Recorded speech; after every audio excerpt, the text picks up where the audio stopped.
Contrary to the rumors that you've heard, I was not born in a manger.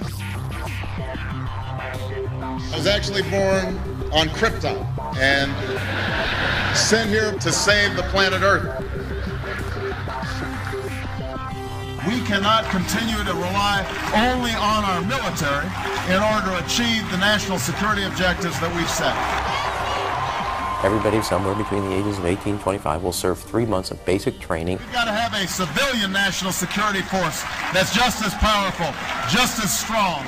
Yes, we can. Obama's healthcare plan will include coverage of all essential medical services. Yes, we can. Obama is a cruel hoax. He works for Wall Street. He's an agent of finance capital. Where did you come up with the number $700 billion? Here's the Treasury spokeswoman's quote. It's not based on any particular data point. We just really wanted to come up with a really big number. To Democrats and Republicans who've opposed this plan, I say, step up to the plate. A few members were even told that there would be martial law in America if we voted no. Secretary Henry Paulson is no George Washington. I don't think anyone questions, Mr. Kashkari, that you're working hard. Our question is who you're working for. Obama pledged that he would resume the Security and Prosperity Partnership talks between Mexico and Canada that President Bush initiated. The old boss is starting to look a lot like the new boss. Robert Gates is going to remain on the job as Defense Secretary for at least a year. Plenty of sources knew about this meeting, told us and others that it was at Hillary Clinton's house, but clearly it wasn't. We've got to give them a stake in creating the kind of world order that I think all of us would like to see. We see you causing a depression so you can blow out the economy and consolidate it and bankrupt it. We know that you are enemies of free humanity, and we are here standing against your tyranny.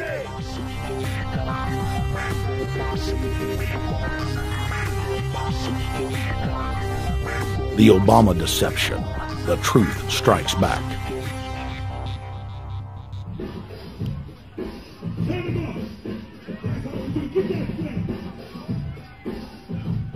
Barack is like the manager of Burger King. All presidents are, including Bush. It's like this: when your fries are cold, if your burger is not done right, you go back to Burger King, America, or your government, and you say, my burger's cold, I want new fries. First, you go to the cashier, that's the courts. You argue to the courts. The courts, if you can't get no justice with the cashier, you say, let me see the manager.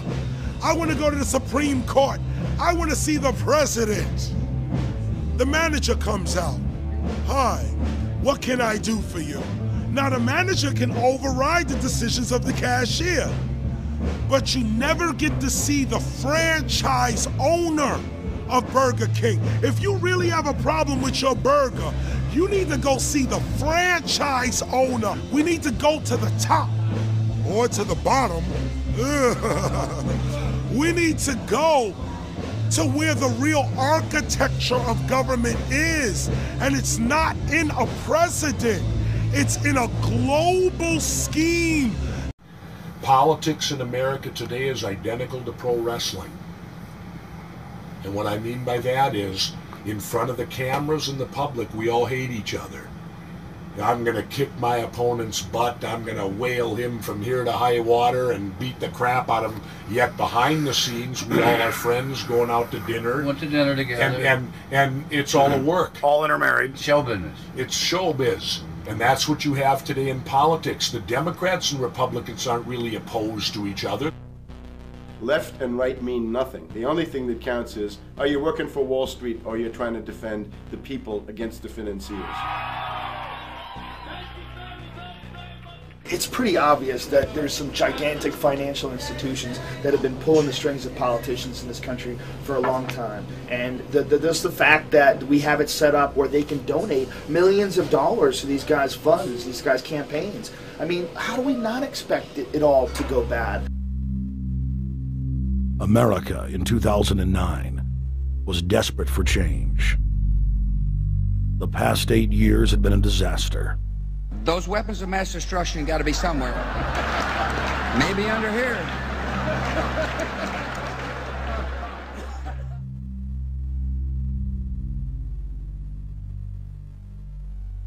George W. Bush, who had claimed to be a conservative, had tripled the size of the federal government, shredded the Constitution, and destroyed the image of the United States worldwide. Nope, no weapons over there. Endless wars, over 1 million dead Iraqis, and more than 5,000 dead U.S. troops. The Patriot Act, warrantless domestic wiretapping and spying, the end of posse comitatus, the rise of the treasonous North American Union, a deepening recession sliding towards total economic collapse. These factors and other abuses had the American people in a state of panic for their future and the very existence of the United States. The elite were in trouble. The people were beginning to see through their facade, past their front man, and to the ruling elite behind the throne. For the first time in U.S. history, both parties were universally hated. Congress had a 9% approval rating. The globalist agenda had stalled. And then, onto the scene came a man who promised change. Change we could all believe in. Barack H. Obama promised to end the war and bring our troops home fast. He pledged to uphold the Constitution and to stop the federal government from spying on the American people. Candidate Obama told American workers that he was going to get them out of NAFTA and GATT, and he's already breaking those promises. In this film, we will prove that Obama says one thing and does another, and that he works for the very same elite interests that Bush served, the very interest engineering the financial collapse and formation of a dictatorial world government. This film is not about left or right. It is nonpartisan. Our past documentary films are among some of the most damning indictments of George W. Bush and his administration that have ever been made. If humanity has any hope of effecting real change for the better, it will not come from the Madison Avenue false reality makers who have cast Barack Obama as the savior of the world. To alter our course from tyranny to liberty, to defeat the corrupt elite, we must get past the puppets and confront the real power structure of the planet. Now we can see a new world coming into view. A world in which there is the very real prospect of a new world order. Webster Griffin Tarpley is an accomplished geopolitical analyst and historian. Among his scholarly works are the unauthorized biographies of George Herbert Walker Bush and Barack Hussein Obama. Since Bush the elder made his speech at the United Nations back in September of 1990 talking about the New World Order, I think I've become confused about what's actually going on in the world. The New World Order is a more palatable name for the Anglo-American world empire. It's the planetary domination of London, New York, Washington over the rest of the world. It's hard to get people to join that or think they have a part in it if you call it the Anglo-American world empire. If you call it the New World Order, then people in India or someplace like that or the European Union might think, well, there's something in that for us too. But that's not what it is. It's the Anglo-American New World Order. It's really the old world order. It's the British Empire morphing into the American Empire. The U.S.-British world empire is what you're going to get. Combines of powerful men have always battled with each other over the levers of power. Gerald Celente is recognized as one of the world's foremost trends forecasters and is the founder of the Trends Research Institute. People that are knowledgeable know that the fight that this country has been waging since its inception is for the central bankers not to take over the country. And that's why people like Andrew Jackson were elected. And that's why people revere people like Thomas Jefferson and others. The takeover's happened, and it's a corporate takeover. Agents of the Bank of England attempted to assassinate President Andrew Jackson on multiple occasions because of his resistance against a private central bank being set up in the United States. And it was something that Abraham Lincoln warned. And this is, by the way, why I believe he was assassinated. This is the Lincoln quote.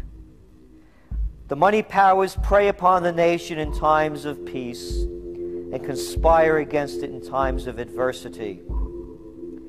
It is more despotic than monarchy, more insolent than autocracy, more selfish than bureaucracy. I see in the near future a crisis approaching that unnerves me and causes me to tremble for the safety of my country. Corporations have been enthroned. An era of corruption will follow, and the money power of the country will endeavor to prolong its reign by working upon the prejudices of the people until the wealth is aggregated in a few hands and the republic is destroyed." Wall Street has killed Main Street. So I know how unpopular it is to be seen as helping banks right now, especially when everyone is suffering in part from their bad decisions. I promise you, I get it. Up until about the Kennedy assassination and the beginning of the war in Vietnam, the United States is a very powerful engine for world progress. It's the assassinations, the Kennedy assassination, and the others in the 1960s, the beginning of the Vietnam War, and the beginning of the absolute domination of the Wall Street group over every other interest. Nobody else counts except the Wall Street money masters. That has now made the United States into no longer a force for progress, but something very different, often a force for destruction in the world. The military-industrial complex has taken over the country along with the Wall Street gang. If you look also at the people that Obama has put on his appointments list, it's all Wall Street. It's government of Wall Street, by Wall Street, and for Wall Street. There's nobody from heavy industry. There's nobody from the auto sector, nobody from Silicon Valley, nobody from big oil, nobody from defense, no labor, no women, no retirees, no small business, nothing. It's pure Wall Street. The only people who have a voice in Obama's councils are Wall Street finance oligarchs. That's all there is. Nobody else counts for anything under Obama. It's the most extreme Wall Street administration we've ever had. Before his death, President Woodrow Wilson apologized to the public, regretting that he had been deceived by a group of international bankers and the country's financial system had fallen into their iron grip via the Federal Reserve Act of 1913. Whether sought or unsought by the military-industrial complex, the potential for the disastrous rise of misplaced power exists and will persist. Dwight D. Eisenhower, he warned the people that the military-industrial complex was taking over the country. Only 3 years after leaving office, President Eisenhower's prophetic warning concerning the threat posed to our system of government by the military-industrial complex came to pass. President John F. Kennedy had enraged the entire elite network. Now, Kennedy was brought in as somebody who was expected to be a puppet. It was thought that his pro-Nazi father, Joseph P. Kennedy, the bootlegger, the speculator, would guarantee that Kennedy would be obedient to the establishment. They thought that Kennedy was a sex maniac who could be manipulated through all of this, but it turned out that through his personal suffering, Kennedy had discovered a personal sense of himself which went beyond just being a puppet, and he began to think about things like economic recovery, world peace, having a space program, making deals with the Soviets, cutting the Federal Reserve down to size, and a whole series of other things. Executive Order number 11110, signed by President Kennedy, began the process of abolishing the private Federal Reserve. Kennedy was also pushing for real civil rights reform and had begun the process of pulling the troops out of Vietnam. The last time you had an actual president was Kennedy. The oligarchs took swift and decisive action. When John Kennedy attempted to take the government back from the robber barons, he was brutally murdered. The message to future U.S. presidents and leaders across the world was clear: do as you're told or die. John Fitzgerald Kennedy was the last true president of the United States. And until the globalists are removed from power, we will never have another real one. The other thing about the American presidency you've got to remember is that this is a puppet post. It's automatically going to be a puppet post. The idea that Obama is somebody who's going to come in and exercise real authority when he's obviously been chosen and given everything that he's got by these financiers. Presidents are now little more than corporate pitchmen who take all the political heat, while the controllers remain in the shadows, safe from public scrutiny. Hip-hop icon KRS-One is not just known for selling millions of albums. He has led a tireless crusade against youth violence and has been a strong voice for human rights. If they controlled it before, what makes you think they're not controlling it now? The country was on a verge of revolution. They threw a black man up. Now we like this. They give him the money, they give him the bundling, they give him vote fraud, they give him the media whores, they give him goons, they even have elected officials making threats to put people in jail if they criticize Obama in public. All of this is the mark of a puppet. And that means that he is a puppet, actually more of a puppet than anybody else, more of a puppet than Mrs. Clinton would have been, even more of a puppet than McCain. He's the maximum puppet that we've had certainly since Jimmy Carter. They put a black face on the New World Order, and now we all happy. KRS ain't buying it. In the real executive power structure, the president serves the military-industrial complex. It's self-owned by the international bankers. If there's a revolution, the population just throws out the prime minister or president. The elite stays in power because the public is never aware of who the real enemy is. In Evian, France in 1991, standing before the Bilderberg Group, the apex of the world government power structure, David Rockefeller defined the New World Order as a system of world government serving the international banking elite. For decades, the banker-owned media would attack anyone who dared to warn the public that a dictatorial world government was being constructed right under their nose, and that national sovereignty was being deliberately destroyed.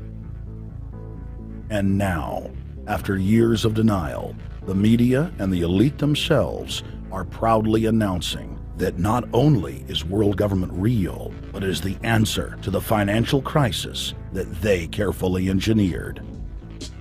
Suddenly, the Wall Street Journal tells us that the North American Union is here, and that getting rid of the dollar for a common currency with Canada and Mexico is good. The Financial Times of London, published by a member of the Bilderberg Group, crowed that a dictatorial world government had been kept in the shadows for our own good, and that it was now time for it to emerge from behind the curtains of national security. White House Chief of Staff Rahm Emanuel stated on record that they can't let this crisis go to waste. You never want a serious crisis to go to waste. And what I mean by that, it's an opportunity to do things that you think you could not do before. And Henry Kissinger, who gave Barack Obama his first job out of college, told national television that the economic collapse was a great opportunity to bring in the New World Order. He went on to say that Barack Obama was the perfect person to sell it to the world. But he can give a new impetus to American foreign policy, partly because the reception of him is so extraordinary around the world. I think his task will be to develop an overall strategy for America in this period when really a new world order can be created. It's a great opportunity. It isn't just a crisis. In June of 2006, our team traveled to Ottawa, Canada, to gather intelligence on the shadow government's agenda for the coming years. I think that's the Queen. Investigative journalist and best-selling author Daniel Estulin had been tracking the Bilderberg Group for more than 16 years. His moles inside Bilderberg informed him that the elite were planning to first run the price of gas up to $150 a barrel, unimaginable in 2006. He also reported that after suckering the middle class back into the stock market, the group was going to implode the subprime mortgage market and destroy public confidence.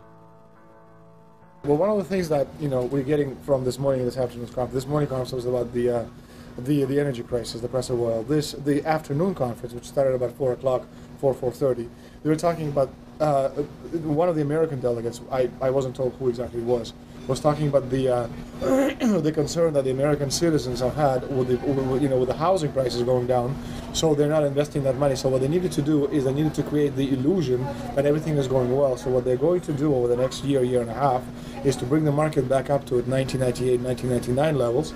They're going to get all the suckers to invest whatever little money they have left over, and that's when they're going to make the economy bottom drop out. They need to destroy the economy, because as we're running out of oil, when people don't travel, at least that's what they're saying, when people don't travel, when people don't have money, they don't travel, they don't spend any money, which means you don't waste a lot of oil and natural gas.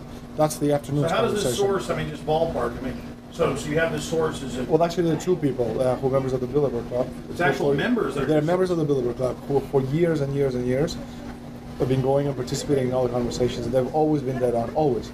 And last year they said the oil prices are going to go up to 150. At the time it was 39, went up to 76, basically doubled. If it doubles again, it's going to be back to where these people say. They attack Iran and will it? Year after year, Estelin and other reporters like Jim Tucker are able to report on future events with stunning accuracy, all because they know the agenda of the Bilderberg Group. The Bilderberg Group sits at the top of the world power structure. 125 of the richest and most influential individuals on the globe make up its membership. From Istanbul, Turkey to Chantilly, Virginia, we have tracked the elusive Bilderberg Group. Bilderberg always insist on a media blackout.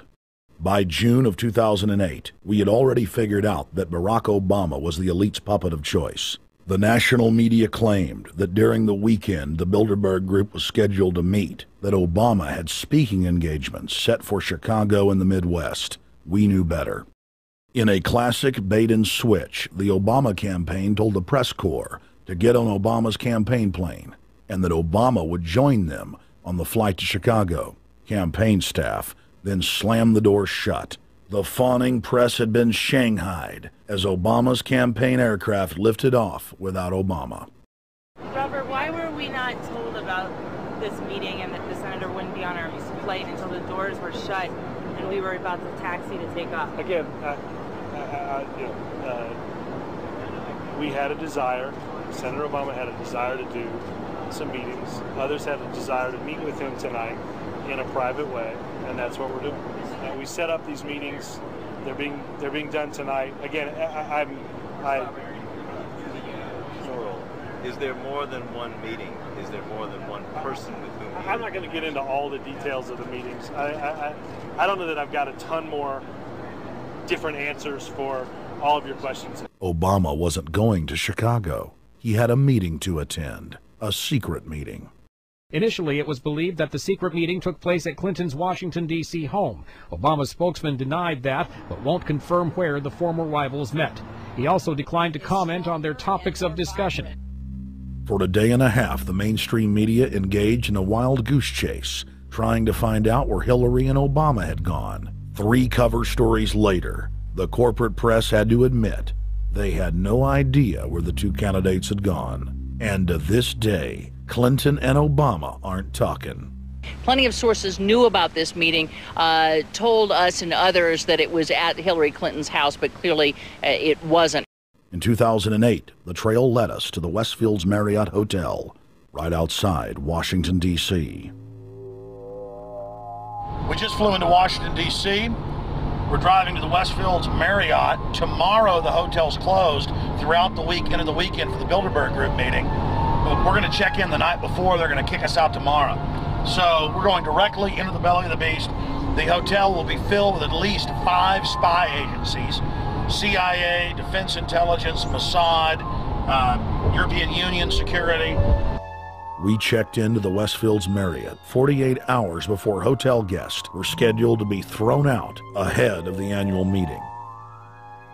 The building was nestled in the heart of the military-industrial complex, with the National Reconnaissance Office and Raytheon just a stone's throw away.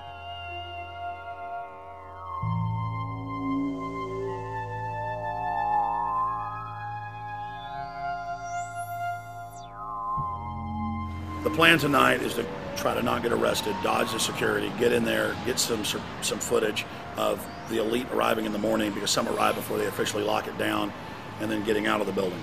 That's our plan. I'm also going to be getting a call by a international syndicated radio show, Coast to Coast AM with George Norrie, and all week he's getting briefings from me every night about things as they develop.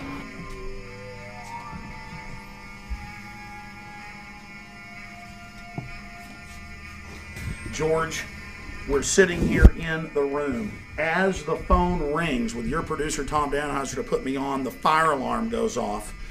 So everybody is exiting the building. I know this is a setup. They timed it exactly when this happened. Open the door. I want them to hear the fire alarm. Open the door. I want people to hear this live to the 16 million people listening.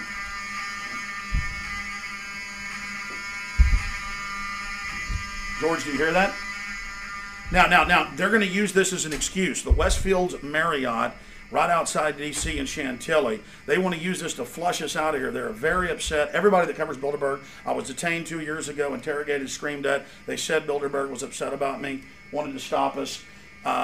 This is guaranteed. Everywhere we go, we're followed. We have another hotel across town as a base of operations. They were there questioning us, getting in our faces. We're being followed everywhere. I need everybody's support right now. I pray to God they don't try to set me up. They may have tried to concoct this as some way to say, look, they didn't leave during a fire drill, assessing me knowing I would stay and do the interview. But again, the moment the phone rang with Tom Danheiser, the moment the phone rang, the guys answered it, I'm standing there, the alarm goes off. It's going off right now. The guests are exiting the hotel out there. Of course, there's no fire. This is just absolutely insane. I noticed, too, that there was over 100 security people here today, but tonight we got back and it was a total ghost town, and this is what's insane. We have a security guy walk up to us 30 minutes ago, about 25 minutes ago, before this happened, and said, "What are you guys doing?" We said, "We're just walking around checking out the artwork in the hotel," which we actually were admiring, but we were also going around getting some footage. And they said, "Well, no cameras allowed." We said, "Fine." And then he said, "Yeah, we had somebody do a fire alarm a few weeks ago, and me and Rob, my camera guy, were on, why is he telling us about a fire alarm?" I forgot that part, George. These bastards have done this. I don't know how. They're planning to try to set us up or something, but this is incredible. We are here in the middle of this right now, George.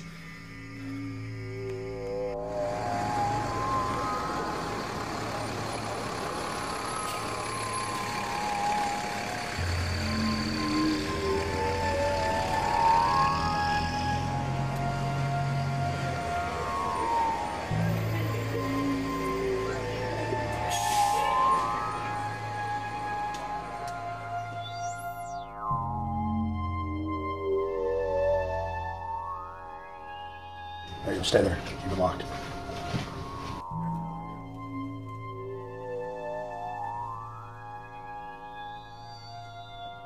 Let's go. Let's get out of here now, Richard. Don't screw around anymore. We got out of here on exactly the right time. Is this the way out? Yeah.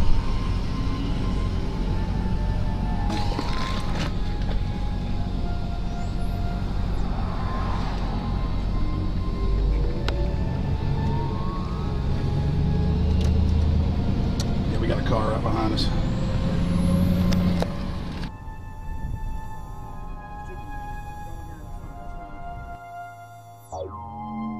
You made about, what, 5 turns and 6 turns, the same car's following us?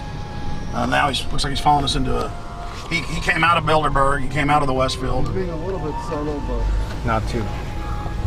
So there he is. That's him over there in the blue car. Yeah.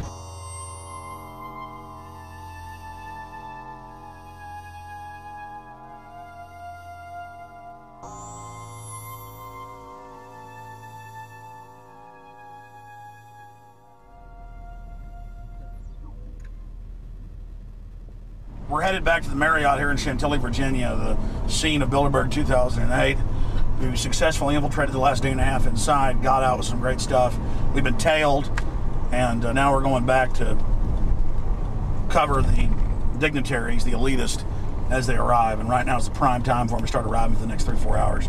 We took about a 30-minute break. I'm sure we missed a few, but it doesn't matter. We've got scores of people that just organically are listeners, info warriors that are out here taking action.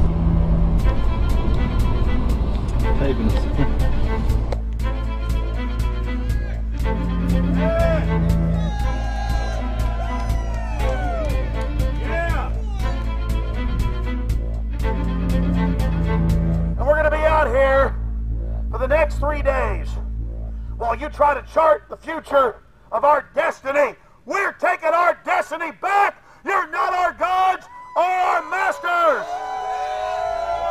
We witnessed at least 7 convoys of armed Secret Service entering the Westfield's Marriott, and internal sources confirmed that both candidates did attend at least one meeting inside the conference.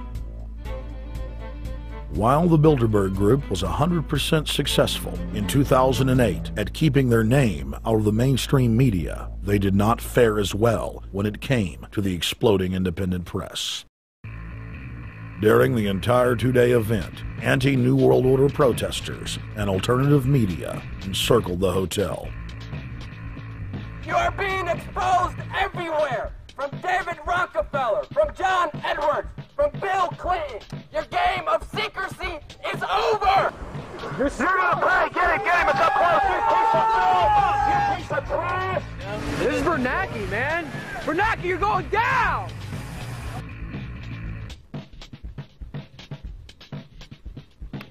Obama, we know you're here, Obama. You cleared your schedule for the next 3 days. We know you're in Virginia. Arch criminals! New World Order scum! We are not just slaying scum! Brave Americans came from all over the United States and bullhorned the main conference hall at close range as the global power brokers schemed inside. You are criminals!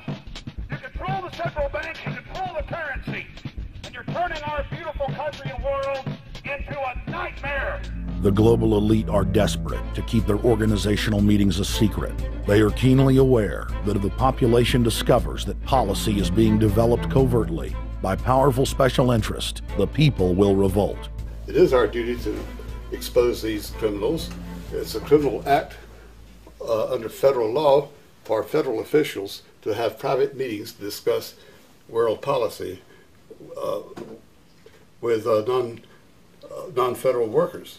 So everybody from the State Department, Treasury Department, White House, Defense Department, and others who show up, as they always do, they're committing a criminal act simply by being here to attend a secret meeting with officials from other countries to discuss U.S. policy in the world.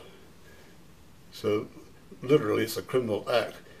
And every newspaper, every broadcaster has a patriotic duty to expose these scum and the evil they project. The election primaries served as a great diversion, while the true future course of the nation was being set behind closed doors. You've got, obviously, the Bilderberger Group, founded by the former Nazi Prince Bernhard of Holland. You've got the Trilateral Commission, founded by David Rockefeller's Zbigniew Brzezinski. They're the ones who ran the Carter administration. Everybody in the Carter administration, from Carter and Mondale and Volcker and Brzezinski, were all members of the Trilateral Commission. Founding member of rap sensation Public Enemy, Professor Griff, gave us his view of the Obama phenomenon. Barack Obama's been given a pass by the Blue Bloods. He's been given the okay by certain secret societies for them to let him in. I truly believe imperialism and fascism needs a facelift. And that facelift is going to have to be black. And the reason why I believe that, simply because I think they're trying to go into Africa. Well, they're already in Africa. But they want to totally control all the natural minerals that they're going to need to carry themselves into the 21st, 22nd, and 23rd centuries. You follow me? So I think they have to go through a phase of galvanizing the masses of dark-skinned people that truly believe that change needs to come, but the change that they're talking about is not necessarily change for the better as far as the masses of the people. It's probably a better change for them. It's not going to change for us, the little man on the totem pole. And no one looks at the agenda. As long as he positions himself right, have the right tie on, have the right smile, repeats the slogans over and over and drives it home, the average American is just going to swallow it hook, line, and sinker. And we don't even know what the agenda is. Writing in his 1964 book, With No Apologies, Senator Barry Goldwater said, The Trilateral Commission is intended to be the vehicle for multinational consolidation of the commercial and banking interest by seizing control of the political government of the United States. The Trilateral Commission represents a skillful, coordinated effort to seize control and consolidate the four centers of power: political, monetary, intellectual, and ecclesiastical. What the Trilateral Commission intends is to create a worldwide economic power superior to the political governments of the nation-states involved. As managers and creators of the system, they will rule the future. Bilderberg issues executive decisions and prime directives to its subdirectorates for implementation. The Trilateral Commission takes the Bilderberg Group agenda and executes it through regional roundtable groups throughout Europe, Asia, and the Americas. The Council on Foreign Relations serves as the managing roundtable group in the United States sector. The Council on Foreign Relations has dominated every administration since the days of FDR. The way in which they make policy and rule is that they are a polycentric oligarchical system. You have to be a finance oligarch. Remember, this is not a society ruled by generals, not by priests, not by bureaucrats, not by demagogues, none of those, but by bankers. Bankers rule, and the bankers set up these institutions. They set up things modeled on the Royal Institute for International Affairs, Chatham House, and the Milner Round Table of the period right after the Boer War, so even before World War I. You had the British setting up these round tables, institutes with publications and conferences, and this is how they make policy. Upon Obama's inauguration, members of the Bilderberg Group, Trilateral Commission, and CFR flooded into every position of power in the executive branch, replacing Trilateral Commission and CFR members who previously filled the positions during the Bush administration. When you look at the U.S. ruling class, you'd have to say that they're a really pathetic bunch of failures and bunglers. They are a miserable excuse for a ruling class, and that's one of the big problems we have. Is you go from Clinton to Bush to Obama. What stays the same is the ruling elite that gives these puppets the orders that they act on. And these orders are wrong-headed, let's say, to say the least. They're basically bankrupt. They're going to lead to the collapse of this civilization. What they're doing is using the existence of the United States as a formerly powerful nation-state to act out their Wall Street fantasies of world domination and maintaining their capital structures and maintaining their system of looting. And this can't be done. So the basic question is, they've hijacked our country and you got to take it back from them. You've got to drive Wall Street out of the government, and at that point you'd have a reasonable chance of getting back to prosperity and some kind of peace and order in international affairs. We had a chance to speak with economist and author George Humphrey. They have created a power elite, and we're not talking about the millionaire down the street. You can't even be a member of their club unless you're a multi-billionaire. And friends, this is not about rich versus poor. This is about a very, very small handful of the worst criminal element on this planet, manipulating and destroying the good people of this nation and of this world. About this Obama with change. Look at the people he's put in to mastermind the economic recovery. Larry Summers. I love it. Every time they talk about Larry Summers, he's always brilliant. He's another brilliant one. He's the one that helped dismantle the Glass-Steagall Act, the banking act that was put in place in the 1930s, so the banks couldn't become the banksters that they become. In the 1990s, you had the beginning of the derivatives bubble, thanks to people like Alan Greenspan, Rubin, Summers, a lot of the people who are now back in the Obama administration. And the derivatives, I think, are the centerpiece of this entire problem today. These are the same people, Geithner from the Treasury Department. Could you imagine that? Now we have the U.S. Treasury Secretary, who also is a Robert Rubin protege of the Larry Summers Group, that dismantled Glass-Steagall and broke apart the regulations that would have prohibited the banks and brokerages from becoming these criminals. He was the former president of the New York Federal Reserve, And now he's our Treasury Secretary? And as we all know, the Federal Reserve is as federal as Federal Express. It's a private bank. And now we've put this guy in charge of it? I mean, Wall Street has hijacked Washington in broad daylight. Every single one of his appointments support the status quo. Every one of his appointments are there to screw the American people. Every single one of his appointments are people who are working to bring down the Republic and the Constitution of this country.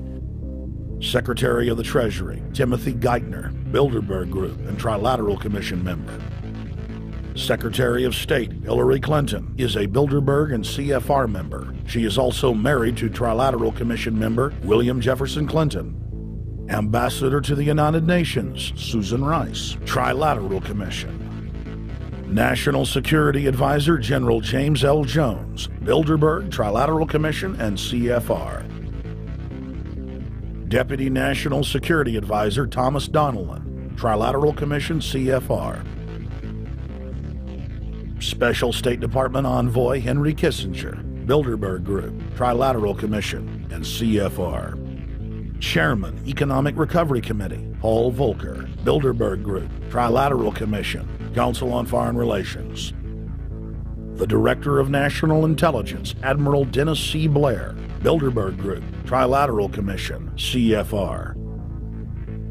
Secretary of Defense Robert Gates, Bilderberg Group, Trilateral Commission, CFR.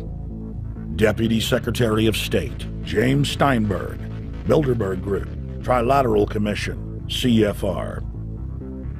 State Department Special Envoy Richard Haas, Bilderberg Group, Trilateral Commission, and President of the CFR. Obama Presidential Advisor Alan Greenspan, Bilderberg Group, Trilateral Commission, CFR. State Department Special Envoy Richard C. Holbrooke, Bilderberg, Trilateral, CFR. And the list goes on and on.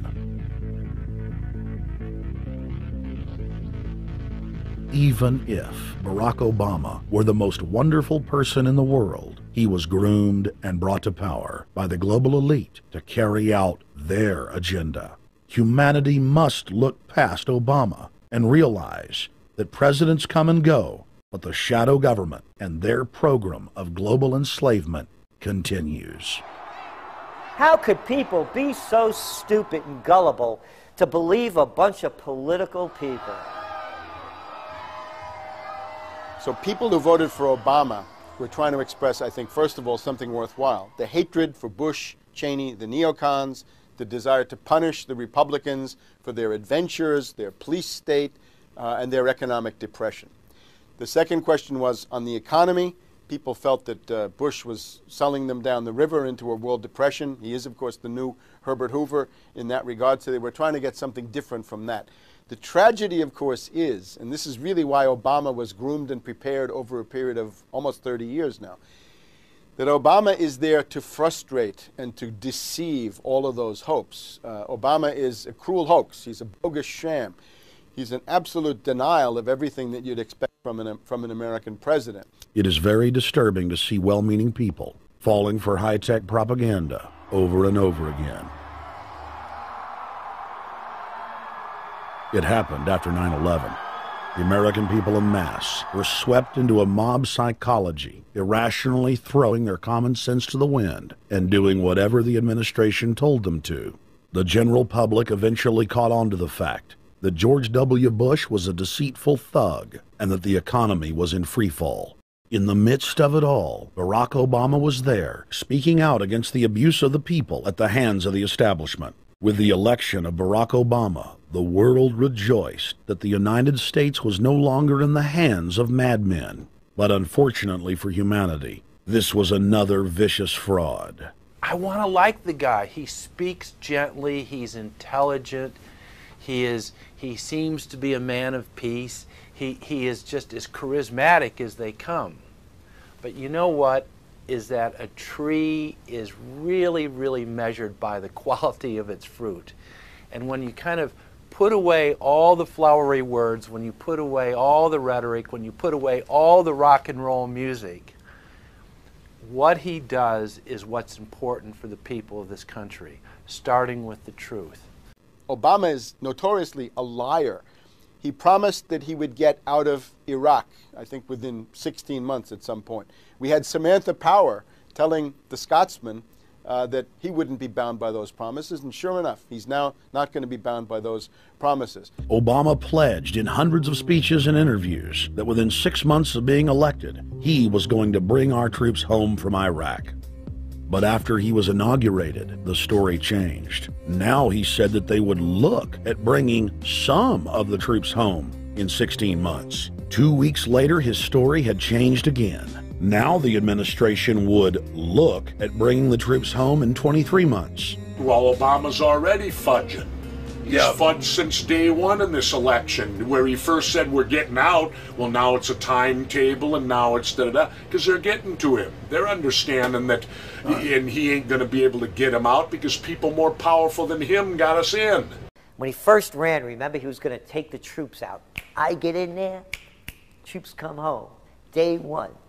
There is no military solution in Iraq, and there never was. I will begin to remove our troops from Iraq immediately. And then that went to 16 months. And now he's going to add, they're saying, another 30,000 or more troops to Afghanistan. Next, he sent 30,000 more Marines to Afghanistan, doubling the total number of forces in the crosshairs.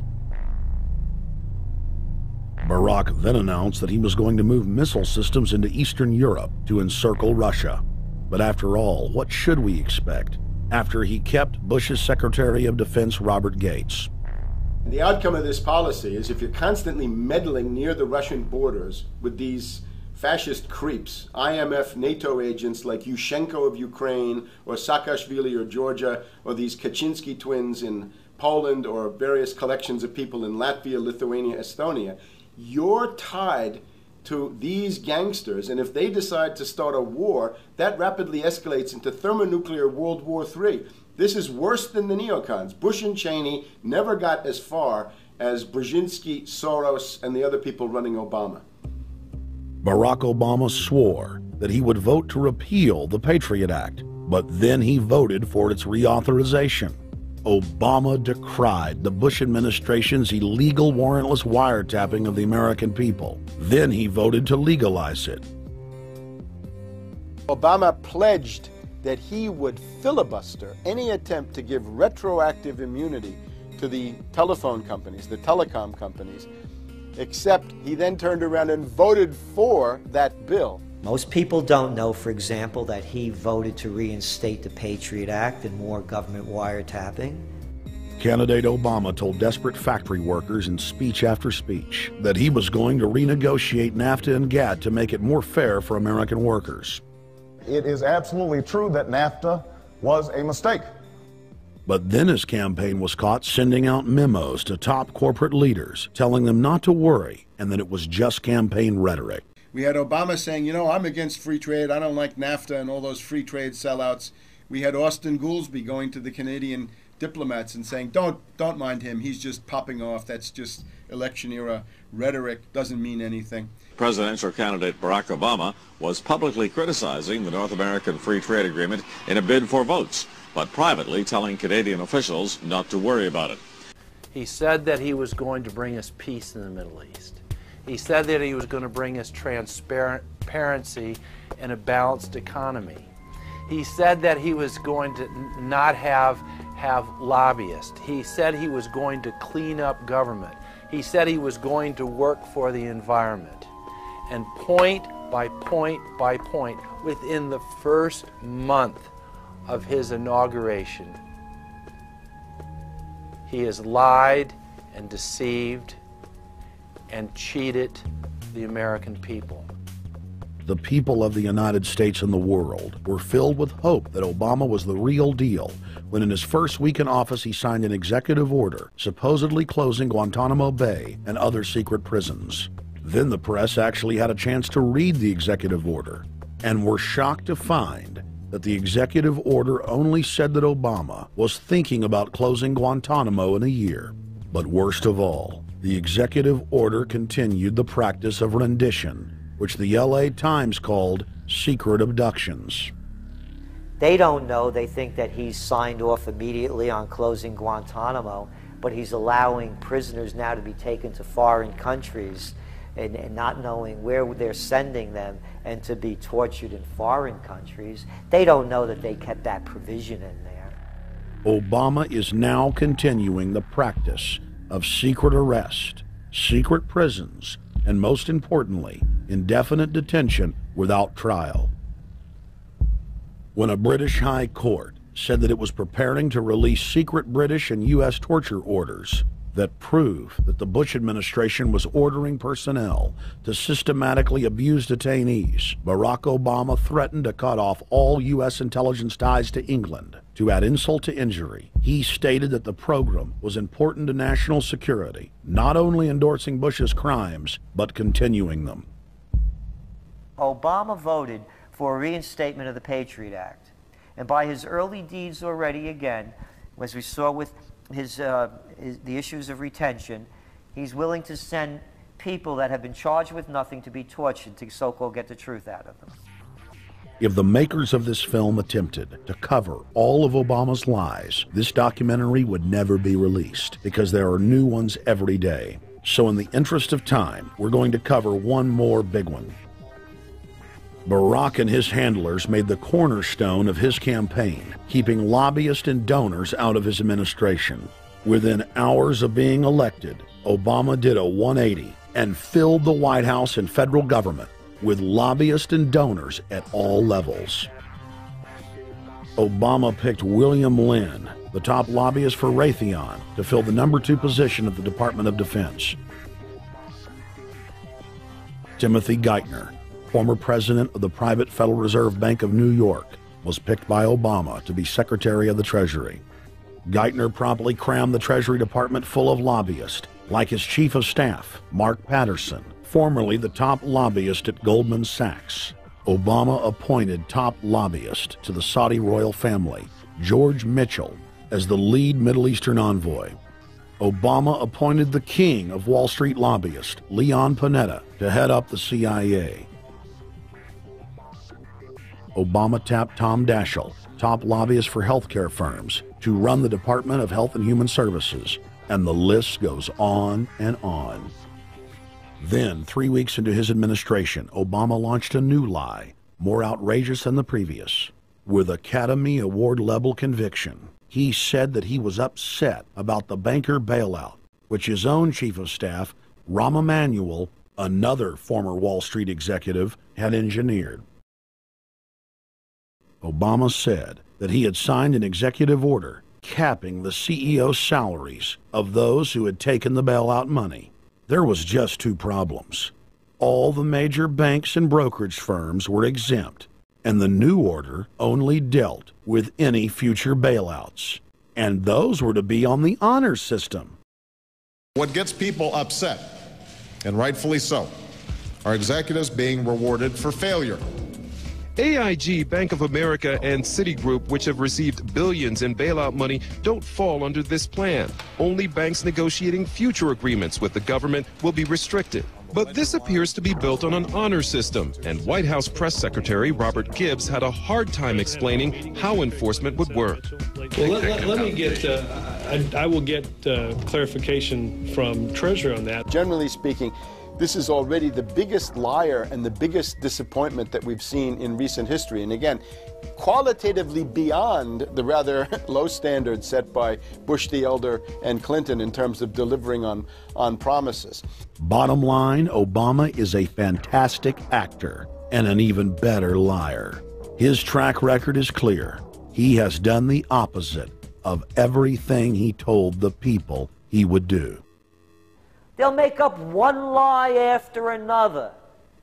And if you believe these people, knock yourself out. I don't believe a word they say. Within 1 month of the passage of the first banker bailout bill, the press reported that over $5 trillion had just disappeared out of the U.S. Treasury. By December, the amount of money that had been stolen had reached $8.5 trillion. The leadership of both political parties circled the wagons and would not discuss where the money had gone. In the bed, In the Fed! In the Fed! In the Fed! Informed Americans protested the private Federal Reserve System at all 38 of their regional governorship offices. Arrest Bernanke and Paulson! Arrest all the criminals that stole the banker bailout money! It was refreshing to see people standing up against the real power structure, not being distracted by the elite's frontmen like George W. Bush and Barack Obama.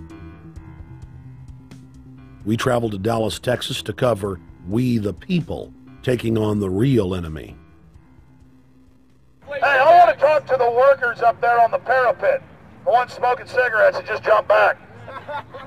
You're with the American people, we know that. But understand, ask the workers inside. You're not in a federal government building. You're in a private Federal Reserve that uses that name as a fraud. That'd be like if my first name was Federal Reserve Jones. I'm still not the federal government. I'm not a federal agency. But if I said my name was Federal Reserve, I could go out and pay off politicians and get them to allow me to get into power so I could issue the currency and credit, and then I could buy up the world. That's what these criminals have done. A lot of people think that the Federal Reserve is already part of the government. They're not.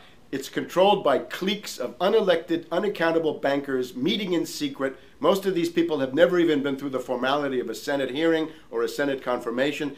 They claim that they're part of the U.S. government. They masquerade as if they were part of the U.S. government. But in reality, this is a purely private operation. Jackals, hyenas, raptors, all of them loyal, not to the American people, but to the Wall Street banks, which is where most of them come from. Everyone is pointing to Barack right now, President Obama, as saying, you got to get the economy together. You got to get the economy together. When in fact, the president has very little to do with the economy. It's the Federal Reserve chairman that at least sets the policy. That's a privately owned company, the Federal Reserve Bank. They set the agenda. These guys are masquerading as a federal institution. They are a private banking consortium, and this is their front, their holding company. The Federal Reserve is not federal. It's a front for a private banking cartel. That's on record in congressional testimony, and they're the ones orchestrating the economic collapse we're seeing right now, so that's why we're here. While at the In the Fed rally outside the Federal Reserve Bank in Dallas, Texas, we spoke with Ron Paul's brother, Wayne Paul. 1913, the Federal Reserve Act was passed, floor of the House, where 3 members of Congress were on the floor. At that time, they only needed a majority of votes to pass it. So in 1913, the Federal Reserve Act was passed. 20 years later, 1933, under Roosevelt, the United States was declared bankrupt. And in 1933, the Federal Reserve Private Bank says, okay, USA, what are you going to pledge as collateral on the debt you owe me? What happened by 1936? Does anybody know? We instituted Social Security system, and you and I and our children and our children's children were pledged as collateral on the debt of our government to the Federal Reserve. And that's where we're at today. It took 20 years to make this country bankrupt, and since then, our government has operated under emergency powers of our government. It is not the president that makes the decision in this country. It's the Secretary of Treasury who turns around and is put in there by the Federal Reserve to manage the bankruptcy. We've been in bankruptcy ever since. So to print $700 billion and to give it away, how do they get away with it? The manager of the bankruptcy is told by the Federal Reserve this is the way to go. That's where we're at today. Yes, we should point out, Congressman Ron Paul now has a huge amount of sponsors for a bill in the House of Representatives to abolish the private Federal Reserve crime syndicate. In 1913, the money power of the country was taken away from the people. By constitutional privilege, it belongs with the Congress, but it was given up in the Federal Reserve Act. The Federal Reserve is no more federal than Federal Express, but yet it has the power to determine the direction of use of money in our economy. If we could take that power back and put the Federal Reserve under Treasury, we start to be in a position of being able to control monetary policy on behalf of the United States people. The Federal Reserve is totally private, and Alan Greenspan 2 weeks ago on PBS on Lair NewsHour said on record that they are above the law, the Congress, the President, everyone. No court can do anything. We run America. What is the proper relationship, what should be the proper relationship between a chairman of the Fed and a president of the United States? Well, first of all, the Federal Reserve is an independent agency, and that means basically that there is no other agency of government which can overrule actions that we take. So long as that is in place and there is no evidence that the administration or the Congress or anybody else is requesting that we do things other than what we think is the appropriate thing, then what the relationships are don't frankly matter. Notice what Greenspan is saying. Greenspan is saying the Federal Reserve is beyond the law. And in reality, they are in practice beyond the law. Nobody, as far as I know, has ever audited the Federal Reserve. One of the first things we ought to do when we nationalize the Fed is go in there and find out the audit. Who stole money? Who engaged in corruption? There's a whole series of people going back to Volcker, to Greenspan, to Bernanke, and so forth. Think of the arrogance of private group of banks that have bankrupted the nation by design so they can repo the country. A private group of banks that loaned us our own money back are telling us they're above the law. You are not above the law, criminals. No one is above the law. No one is above the law, and the private Federal Reserve sure as hell isn't either. Since the founding of the Federal Reserve back under Woodrow Wilson, the Federal Reserve has struck out 3 times. They didn't stop the crash of 1929. They didn't stop the banking panic of 1932, 1933. And now they are the cause of the derivatives crisis because they're the ones who inflicted derivatives on the world with Alan Greenspan. Instead of our economy being about goods and services and real products and manufacturing, it's all about these guys, the private Federal Reserve that masquerades as a government entity who controls the issuance of currency and credit.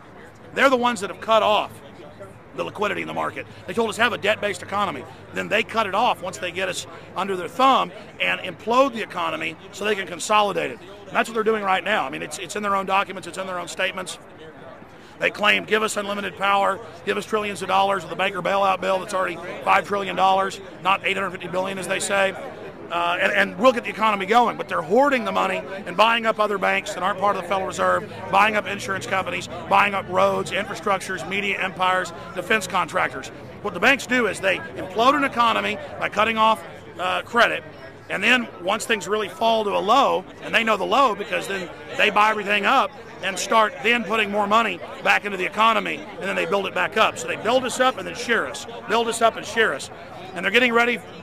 All over the world, they're always shearing some country, imploding it. Comes out in their own IMF and World Bank documents. That's just the foreign arm of the same cartel. And these are the people who claim to be the saviors of the economy, the people who have created every important crisis in the past 100 years, the Federal Reserve. So it's illegal, it's unconstitutional, and it's a failure. And I think the failure is what everybody can see right now. Yeah, what they do is they make you think Clinton's evil in running things. Then, oh, Bush will save us. And then, oh, Bush was evil. Now we'll be saved by Barack Obama, but he's just a puppet. But as we get deeper into this phase, when they implode the economy, they have all the money and all the control. But they also like to pose as the savior. So Obama is meant to be the savior during the Depression, and he'll save us with a 1 million person, he said, is bigger than our military, domestic spy force, a 3 million person environmental spy force.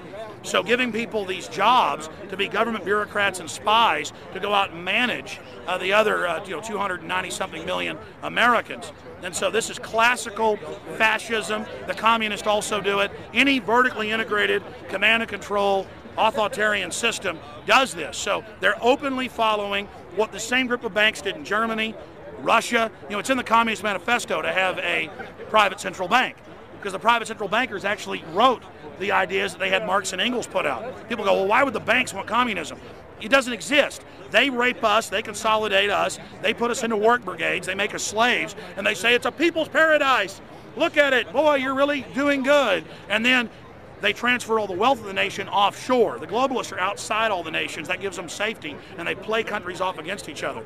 And so that's what we're facing and dealing with. And so they're bringing in classical, hardcore tyranny in the U.S., but we have the internet.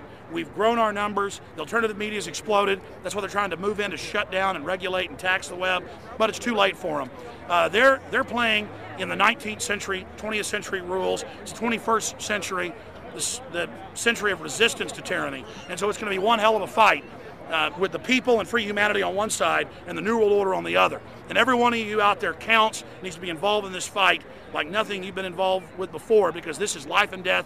Everything depends on exposing these people. Everything depends on showing the people that this is the New World Order, this is the criminals. We're dealing with the king rats here, the people that are carrying out tyranny worldwide. And either they fall or we fall. Either worldwide darkness and a new age of tyranny and oppression and with a scientific overlay, or a new age of liberty and freedom and a new renaissance. The choice is the people's out there. Okay, we can tell you what's going on. You can check it out for yourself and find out it's true. But don't wait. Investigate now. Get involved now. Go out there and reach out now. We don't have time. If you're looking for the solution, look in the mirror. Look right into the mirror, because you out there, men, women, old, young, black, white, doesn't matter. It's going to be up to you if they win or if liberty succeeds and the people have a chance of having any future. These are cold-blooded eugenicists. These are cold-blooded people who think they're God, think that they're our masters, that think that we're animals. These are the guys that funded Lenin and Stalin and Hitler and Mao. These are the guys, it's all on record, that bankroll this stuff. They are hardcore vicious, and they must be resisted. You're watching the Obama deception. We're going to go right back to the film in just a minute.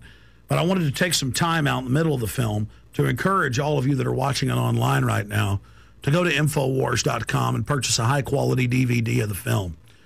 Or you can go to PrisonPlanet.tv and download a high-quality DivX version to burn to disc or DVD to give to your friends, your family, your neighbor, and your community. I also want to challenge all the viewers out there to take time out to write notes as you watch this film and to check all the claims that we've made for yourself, because I'm confident in the information presented here. And I want you to not trust me, but to know for yourself, to know in fact that Obama is a betrayer and a liar, a Judas goat, a Trojan horse to bring in the one world government. So again, I want to thank you for watching the Obama deception. You can go to Infowars.com and get a high-quality DVD, or watch it in super high quality and burn disc to give your friends, your family, your neighbors, and warn the public at PrisonPlanet.tv. Now let's cut right back to the Obama deception. Up until about the Kennedy assassination and the beginning of the war in Vietnam, the United States is a very powerful engine for world progress. It's the assassinations, the Kennedy assassination, and the others in the 1960s, the beginning of the Vietnam War, and the beginning of the absolute domination of the Wall Street group over every other interest. Nobody else counts except the Wall Street money masters. That has now made the United States into no longer a force for progress, but something very different, often a force for destruction in the world. That doesn't need to remain that way. The interest of the American people is to fight to take your government back from Wall Street and make the United States a force for progress in the world, which we easily could do if we could just break the power of the people behind Obama. The main banks of Europe, which were started by Adam Weishaupt and Rothschild, the Banque Nationale de Paris, the Bank of England, the Bank of Italy, have all financed the messianic and war leaders of the last 200 years. Napoleon, Lenin, Stalin. They backed Adolf Hitler. They backed Franklin Delano Roosevelt. And they are backing right now Barack Obama. The banking cartel had established a beachhead in 1913 through the Federal Reserve Act. In 1947, they set up a parallel shadow government through the National Security Act. From 47 on, the national security state began the long process of absorbing federal and state bureaucracies, while at the same time undermining the constitutional power of Congress and dominating the executive branch. By controlling the issuance of currency and credit, the private Federal Reserve was able to buy up most of the Fortune 500. And if a company wouldn't sell, the bankers would unleash federal regulators to run them out of business. Private central banks in Europe, the United States, and England took taxpayer money and loaned it at over 30% interest to third world nations. The bankers would then bribe the leaders of those countries not to pay back the loans. Their third world puppets would sign agreements stating that when the country defaulted, the banks would be given all the natural resources and infrastructure of the once sovereign lands. But worst of all, the countries would pledge future taxes paid by the people in perpetuity as profit to the private banks. By the year 2000, there were few nations that had not fallen to the designs of the money power. The globalists were now ready to start their final phase of world government takeover, the destruction of the Western nations' economies. To carry out their final takeover, they first removed banking regulations like the Glass-Steagall Act in the late 1990s. This allowed their front companies to issue unlimited credit to the world and to set up colossal Ponzi schemes, the likes of which the world had never seen. The scams were advertised by the controlled corporate media as completely legitimate. Because of the fantastic returns, private investors, corporations, state and local governments invested heavily. They had taken the bait, hook, line, and sinker. To destroy confidence, in late 2007, the bankers themselves began to badmouth the scams they had created. Next, the central bankers cut off the tsunami of fiat money that they had been using to pump up the bubble. When Congress and the public refused to write the finance oligarchs a blank check, the bankers began to engage in financial terrorism. They said that the world would go into another Great Depression unless their demands were met, further destroying confidence. The stock market instantly had its biggest one-day loss in history, but even that wasn't enough to force Congress to capitulate to the offshore banks.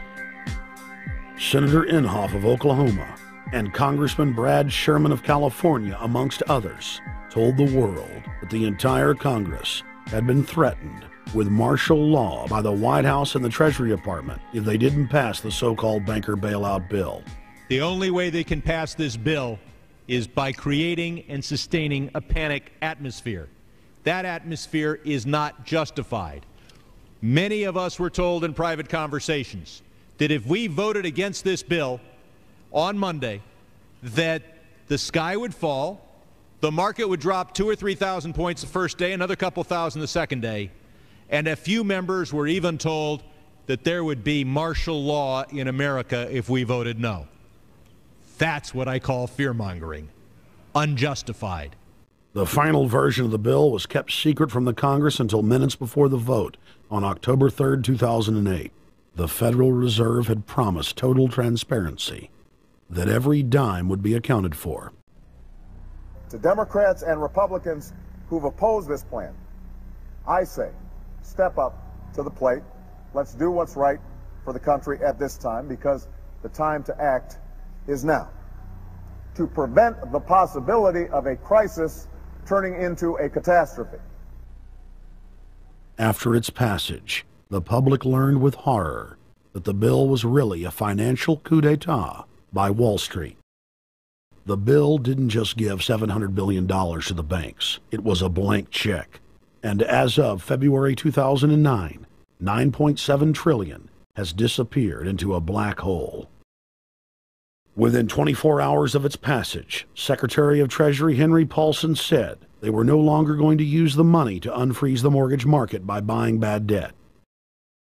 We went to Congress. Illiquid assets look like the way to go.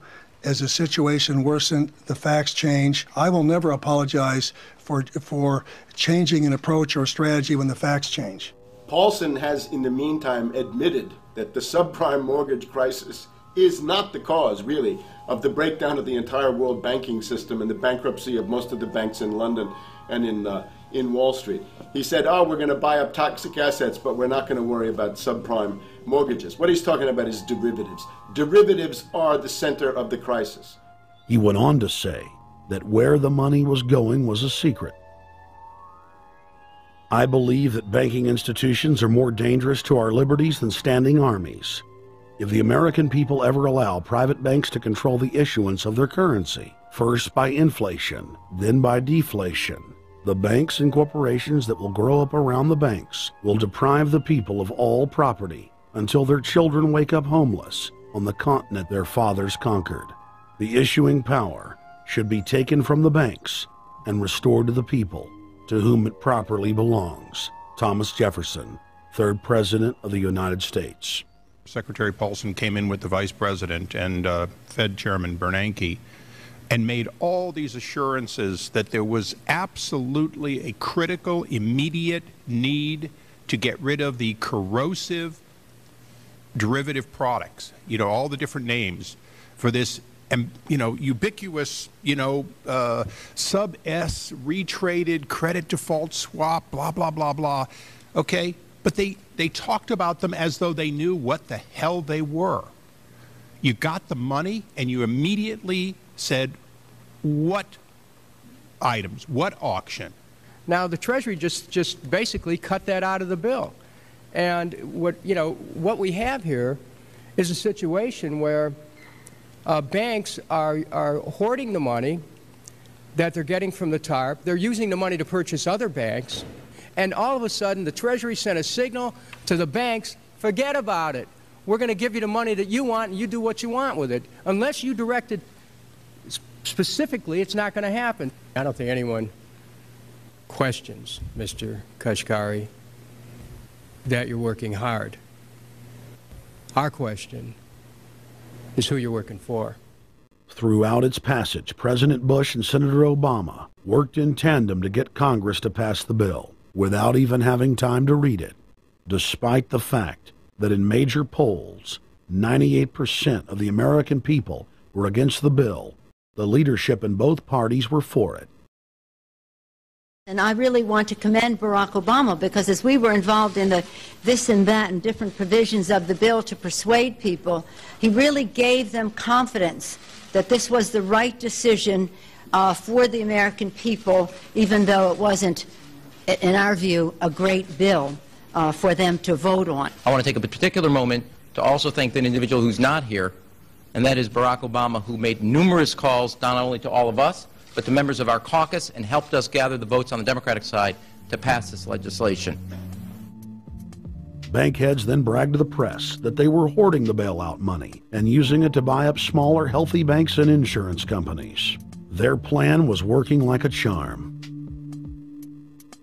Next, the central bankers loaned the federal government back $787 billion of our own money at interest for President Obama's so-called stimulus package. And just like the banker bailout, Congress was given less than an hour to read the 1,070-page plus stimulus bill. Barack Obama, who had pledged on the campaign trail to wait 5 days before a bill could be voted on so that the Congress and the people could have a chance to read it, said that the stimulus was too important and it had to be passed before anybody could see it or read it, or the crisis would turn into a catastrophe. Doing little or nothing at all will result in even greater deficits, even greater job loss, even greater loss of income, and even greater loss of confidence. Those are deficits that could turn a crisis into a catastrophe, and I refuse to let that happen. After its Friday passage, in gangster fashion, President Barack Obama took a 4-day vacation and said that there was no rush to sign it. The spending bill was really a takeover bill, designed to further federalize the states and to pay off rich donors that had donated to both parties. As the world slid deeper into depression, the bankers celebrated the fire sale that they had created. I believe the phrase burdens of the office is overstated. Yes, Kelly. Why me? Oh, the burdens, you know. Why did the financial collapse have to happen on my watch? It's just pathetic, isn't it? Self-pity. And I don't believe President-elect Obama will be full of self-pity. With their access to unlimited fiat capital, they could now buy up sectors of the world economy not already controlled by them. For over a century, the Anglo-American establishment had worked to bring the world system to this point. Artificially engineered global bankruptcy. In an address before the Trilateral Commission in June of 1991, David Rockefeller laid out the elite's ultimate goal. The supranational sovereignty of an intellectual elite and world bankers is surely preferable to the national autodetermination practiced in the last centuries. Now that the bankers were holding the world hostage, they issued their ultimatum. The only solution to restart the global economy would be to set up a planetary government ruled by a new Bank of the World, a Bank of the World owned and controlled by them. Suddenly, hundreds of prominent publications announced the solution, the people's only salvation. Time magazine, in an article titled "The New World Order," said that the new super bank would control the world's currencies and set interest rates, and that the new bank would, quote, knock the heads of bad countries like the United States. At a meeting of central bank heads and finance ministers dubbed Bretton Woods II, the plan for world government was unveiled by the very bankers that had engineered the collapse. Formerly sovereign countries would now pay their taxes directly to the banking cartel. Hundreds of new carbon taxes, controlling every facet of human activity, would only be the beginning. Now all the elite had to do was to sell the public on accepting the final phase of their takeover. And it's Obama's job to sucker the public into standing down so the bankers' agenda can move forward unhindered. Never before in U.S. history has the media gotten behind a president like they are behind Obama. The press has pulled out all the stops, bestowing a crown of infallibility upon Obama as the savior of the people. The elite are betting everything they've got on Obama's charisma and hoping that he can sell the world on their program of tyranny. Yes, there have been differences between America and Europe. No doubt there will be differences in the future. But the burdens of global citizenship continue to bind us together. A change of leadership in Washington will not lift this burden. In this new century, Americans and Europeans alike will be required to do more, not less. Partnership and cooperation among nations is not a choice. It is the only way. We've got to give them a stake in creating the kind of world order that I think all of us would like to see. In truth, Obama is not simply continuing George W. Bush's policies. He is radically expanding them. I thank President Bush for his service to our nation. This film has documented the painful fact that Barack Obama's agenda is the complete opposite of what he has claimed it to be. Now we will reveal what Barack Obama and his controllers' true agenda is. Number one, bring the United States under the complete regulatory control of a private offshore superbank known as the Bank of the World.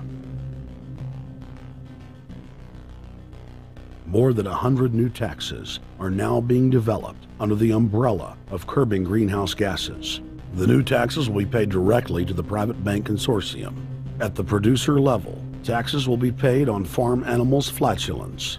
At the consumer level, there will be carbon taxes on all forms of meat, beef, poultry, pork, and fish. All cars will be fitted with satellite tracking boxes that will tax driving by the mile. And an added tax will be placed on all fossil fuels, including motor oil and natural gas. All plastic products will have a carbon tax added. Outdoor space heaters and fireplaces are to be taxed. All electricity produced by coal-powered plants will be taxed.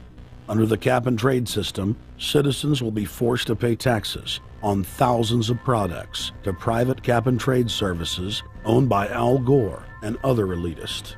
There will be taxes on light bulbs, water, trash pickup, air travel, train travel, bus, ship, medicine, steel production, mining, clothing, laundry, asphalt are just a few of the new taxes to be levied. But to truly transform our economy, to protect our security and save our planet from the ravages of climate change, we need to ultimately make clean, renewable energy the profitable kind of energy. So I ask this Congress to send me legislation that places a market-based cap on carbon pollution and drives the production of more renewable energy in America. That's what we need. The notion of anthropogenic global warming is a fraud. In other words, the idea that the planet is getting warmer and that human activity is somehow responsible is a pseudo-scientific fraud. It's a big lie. It's a monstrosity. Remember the Nazis, they had race science, race hygiene. They said Aryan blood is different from any other kind of blood. This was, of course, idiocy, a fantastic piece of nonsense. Today, we got something similar. Global warming caused by human activity, and the answer to that is carbon tax plus cap and trade, according to the wishes of Al Gore, Prince Charles, and basically the entire world banking community, the world oligarchy. What they're trying to do with that is to perpetuate the current system where bankers rule the world, financiers rule the world, and the rest of us get the crumbs from the table. But remember, if you try to put on cap and trade and a global warming carbon tax with the idea that you're going to save the polar bears, what you're going to do is destroy human society. You're going to cause genocide on a massive scale. The deaths will be measured in the hundreds of millions and indeed in the billions. Just the idea of global warming means that there'll be no development for Africa, no development for the poorer parts of Southeast Asia, and no world economic recovery of any kind ever in our entire lifetime. So it's important to expose and fight the pseudo-scientific fraud of global warming. One more point about this. You don't need a climatologist to know that this stuff is a fraud. I'm a historian. I can tell you, in the last 1,000 years, we had a period of very warm temperatures called the medieval warm period, where all kinds of grapes and semi-tropical stuff was growing very far into the northern hemisphere. That was about 1100, 1200. It happened to correspond with an all-time maximum of sunspots. Right now, we can say that we're going into another maximum period where there'll be some warming, but we're well within the limits of the medieval warm period. About 1600 to 1650, there was an ice age in northern Europe. The North Sea was filled with ice. The German and Dutch ports and the English ports were filled with ice. That corresponds to an all-time minimum of sunspot activity, the Spörer minimum and the Maunder minimum. So this has largely got to do with solar activity. We can see that other planets, not just the Earth, are warming slightly as a result of increased solar activity. But we're well within the minimum. So what the oligarchs claim to be an open and shut scientific case is a piece of pseudo-scientific nonsense, and it should be rejected. Number 2, the social engineers are fully aware that the Obama craze will wear off quickly, so they are racing to put in place the most oppressive police state control grid in human history. 20,000 battle-hardened regular Army troops are now being deployed to patrol the streets of the United States. FEMA is now building giant camps in every region of the country, and the Congress has introduced bills like the National Emergency Centers Act, H.R. 645, which merges local governments and the police under federal control. And as we all know that have watched these things, they're ready for the riots.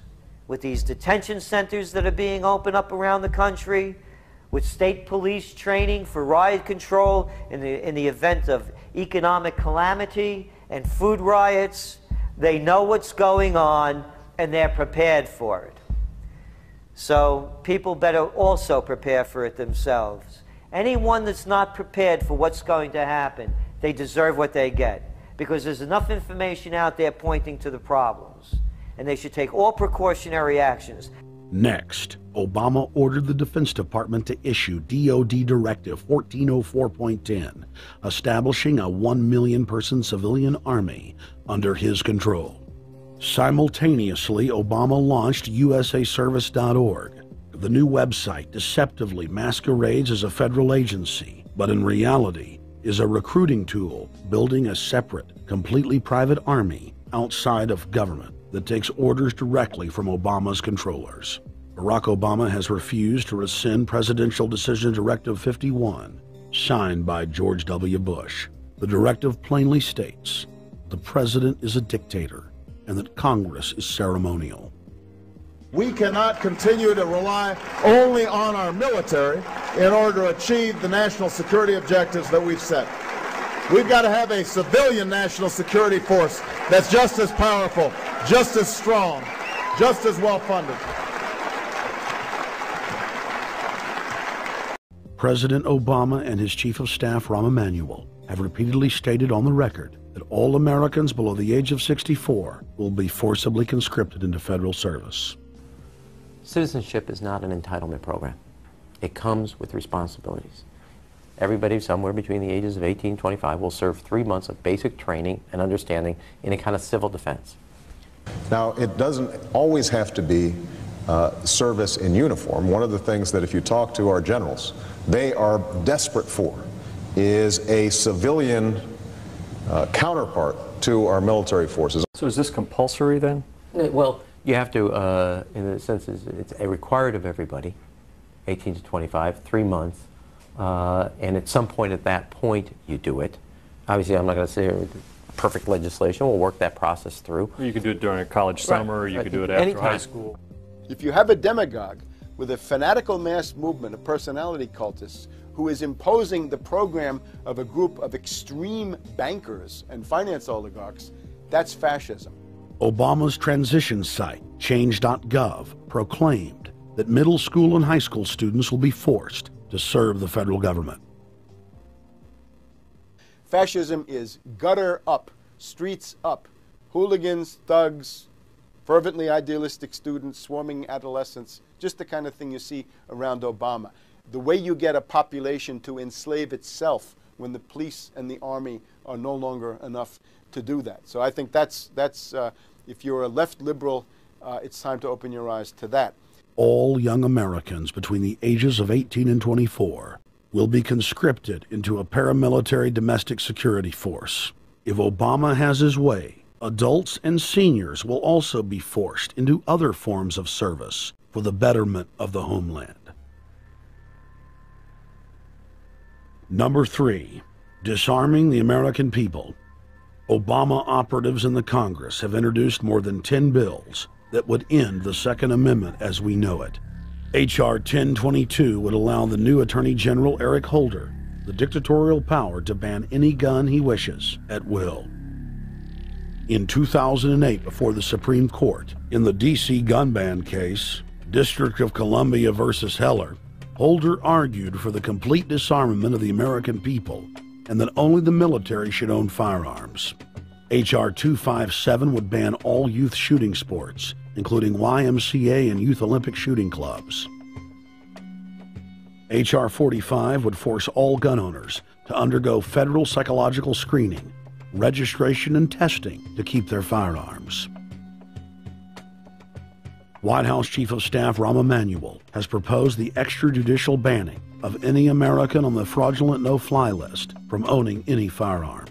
That is, if you are on the no-fly list because you are known as maybe a possible terrorist, you cannot buy a handgun in America.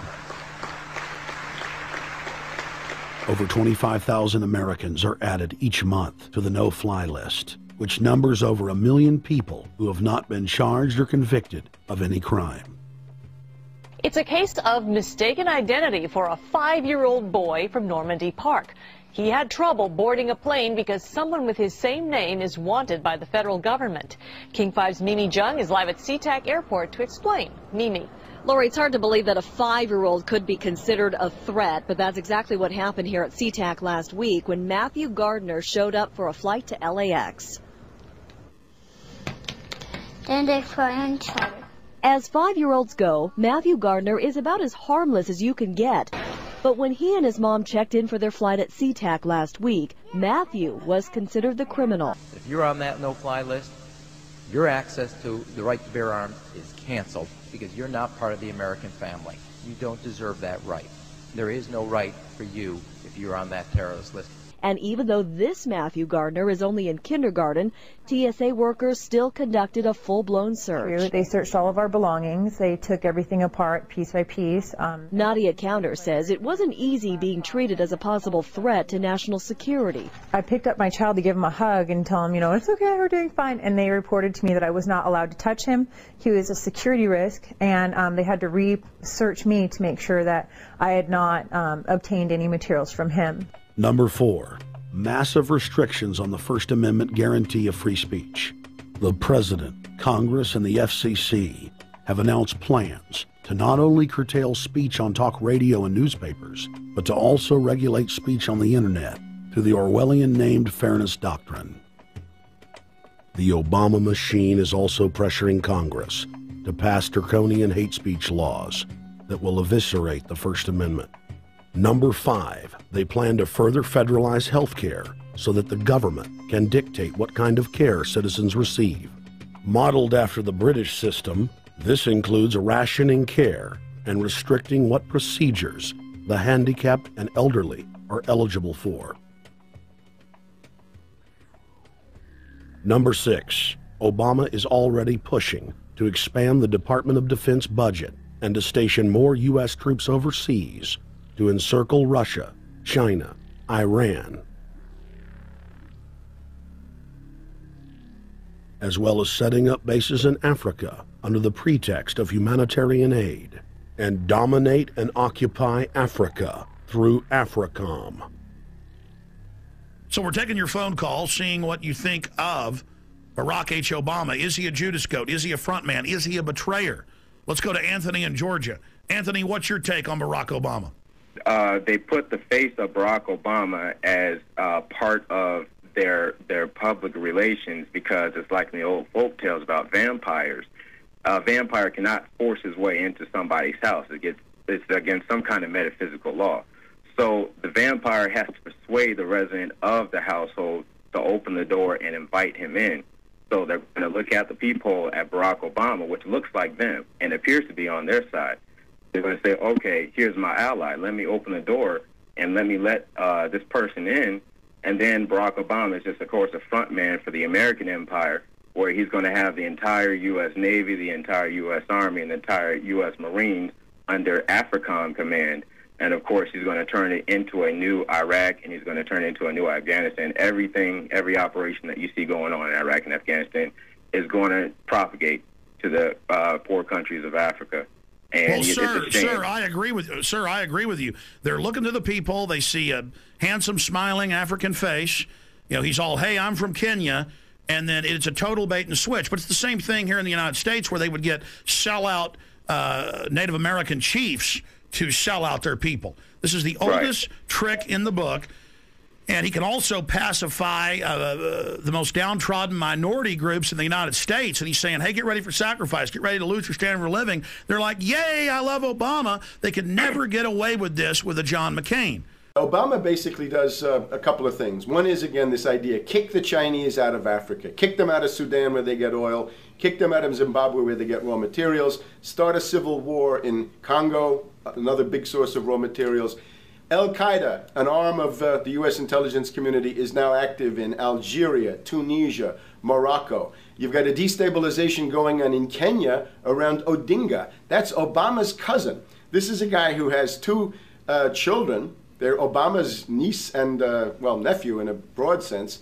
And one of them is named Raul, and the other one is named Winnie, after Winnie Mandela, who did the necklacing and political assassinations in South Africa. So this Odinga is essentially a CIA destabilizing operation in Kenya, and he's got a Odinga Islamic Alliance to crush the Christians in Kenya, but this also reaches into Ethiopia, it reaches into Uganda, Congo, Tanzania, and a whole bunch of other countries in that region. So all of Africa is a battlefield in flames between the U.S. and the Chinese, with Obama leading the charge to kick the Chinese out for geopolitical reasons. Number 7, radically expand federal control over family farms and ranches through the Animal ID and Premises ID system. Number 8, accelerate the merger of the United States with Canada and Mexico under the Security and Prosperity Partnership. He is also accelerating the transfer of remaining federal authority to unelected quasi-governmental bodies like the World Trade Organization. Number 9, Obama must convincingly play the part of the president and convince the people of the United States that the buck actually stops with him. This is critical to the globalist master plan, because in 4 to 8 years, Obama must take the blame, as Bush did, for the New World Order's horrific agenda. At that point, the elite will put a new puppet in the ceremonial seat of power and build him up as the savior, only to tear them down again. And so the process is repeated over and over. For their program to work, it is essential that the people not learn that the presidency is now nothing more than theater, because if they did, the people would stop looking at the pawns and start looking for the king. Through this system of deceit, the elite's criminal agenda can continue forever because the people waste all of their political energy debating the media spectacle instead of investigating the globalist agenda. Number 10, it's Obama's job to sell the public on globalist policies that aren't in the people's best interest, but the overlords have many salesmen. His most important function is to protect the criminal oligarchs from prosecution while they loot the economy worldwide, start new wars, and engage in torture. They're called Generation O, and they were the key to Barack Obama's White House win. During the campaign, Barack Obama used the internet like no other candidate before him, harnessing the energy of millions of his supporters. But the question now is, what to do with this young, eager, energetic army? This gives Barack Obama and his administration contact information for so many people, so next time he needs to push his legislation, he can contact all these people. Kennedy-esque. I feel as though this was like when John F. Kennedy was elected. Shouting, smiles, and tears. This is the best day of my life! It was the scope of Obama's victory that was most impressive. I saw a photograph of Obama playing basketball. And I said, you know what? I see him as a leader, and that's the world that's in his hands. Own a piece of history, commemorating the day the world changed forever. His confident smile and kind eyes are an inspiration to us all. In summation, Barack Obama is a Madison Avenue created fad. All of the crazed Obama worship, being pushed by the corporate media, is scientifically designed to capture the public in a net of peer pressure mass euphoria. If the New World Order can just distract the public for a few more years, the elite can finish constructing their police state control grid. Now, a lot of times, we don't want to know the issue. Right. We don't want to know the issue. We feel, what do you call this thing where you get this false sense of gratification, but because a black man is in office, everything's going to be all right. No, everything's not going to be all right. Yeah. Until you look into the agenda on what the Democratic Party has been about, is about, and will be about, regardless if Barack Obama is the president or not. And that's real. Barack Obama is the perfect Trojan horse. He makes the people feel like they finally have a place at the table, even as he betrays them. I won't have to worry about paying my mortgage. Oh, it's such a blessing to see you, Mr. President. Thank you for taking time out of your day. Never in my life would think that this would ever happen. Sadly, many Obama supporters can't see what's right in front of their faces because they've already invested their very identity in this artificially created cult movement. Throughout history, it has happened over and over again. People turn their intellect over to cult of personality mass movements, and it's happening again. The evidence presented in this film is documented fact. And those that ignore what history has taught us do so at the peril of us all. As frightening as the information in this film is, there are many things we can do to stop the globalist agenda dead in its tracks. First, we expose the cult of Obama for what it is, a sad hoax. Next, realize that we are all being propagandized 24/7. Investigate all information for yourself, be it political parties, the media, or this film. Be aware of the tricks that the elite use, like the staging of false flag terror attacks and other crises. Rediscover the Constitution and Bill of Rights. Promote a culture of true liberty. There is a reason the internationalists are attempting to destroy the sovereignty of all 50 states. They know it is one of the biggest threats to their domination. The federal government has been completely hijacked by foreign interest, and more than 25 states have recognized this fact and are moving to block the New World Order at the state level by declaring their 10th Amendment powers. But most important of all, there is a huge awakening taking place in the United States and across the world against the globalist agenda. Free people everywhere are joining together and saying no to corruption and tyranny and no to world government. This is the center of endurance, and endurance is what wins wars. Not how many people you kill, but how long can you endure. George Washington lost almost every battle he had, but he endured. He out-endured the British, and that's how the battle was won, endurance. And each and every one of you watching this, every single one of you, is just as important as the people who were our founding fathers, as that you are just as important as the Sons of Liberty who met in the 1770s to philosophize about freedom, to philosophize about a republic, to philosophize about a truly free country with a republic. There's 1 billion people on the planet. It only takes one to change it. Are you the one? There may be everybody in your classroom bugging out. Your whole school may be on fire with kids wild and bringing guns in. But are you the one? Nature has a way of abundance. Nature puts out a lot of stuff looking for the one. So if you're going to go along with the trend of let's just kill each other, let's disrespect each other, then you're part of nature's plan as well, to be part of just the excess. But if you think more of yourself than just being the excess, you'll do more for yourself. Are you the one? Everybody's not gonna make it, but you have an opportunity to save yourself. Well, we don't have to look back thousands or even hundreds of years to see how dangerous this present day situation is.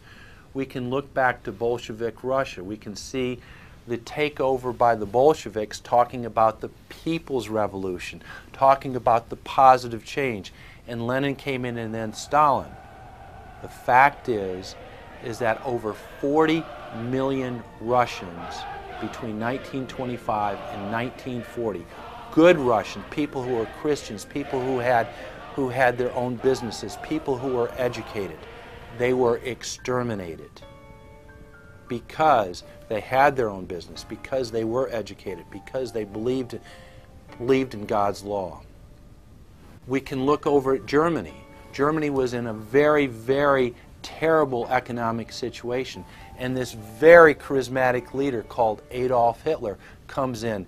He makes the roads good, and he promises a better life for the people. And within 10 years, you see a completely nationalized, centralized, dictatorial situation where millions and millions of people were exterminated. And then we can go to Maoist China. Mao came in, he promised change, he promised a better life, and within 5 years, 60 million Chinese were exterminated. They don't teach that. They don't teach that in the schools these days, and it wasn't that long ago. And I pray to God that this will not happen in the United States. And the way it won't happen is if you and your friends and all of us together take action to say no. This country is too precious. It's too wonderful. It's too good of a place to lay down as a victim. Greatness could arise once we break the shackles of the government that's holding us back. One thing America has more than any other country is an entrepreneurial spirit. One thing we have more than any other country is the ability to be innovators. You know, if I was born in Italy, I wouldn't be the trend forecaster I am today because I would have been locked into a culture of thinking one way. We have that freedom of expression and freedom of thought that could free us to create greatness again if Big Brother doesn't come down on us harder. Humankind is at a historic crossroads. The forces of globalism are marching towards absolute despotism. Look in the mirror, count the cost, and decide, are you going to let history repeat itself? Or will you stand tall with freedom lovers everywhere and stop the completion of a world dictatorship?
Thank you for watching The Obama Deception.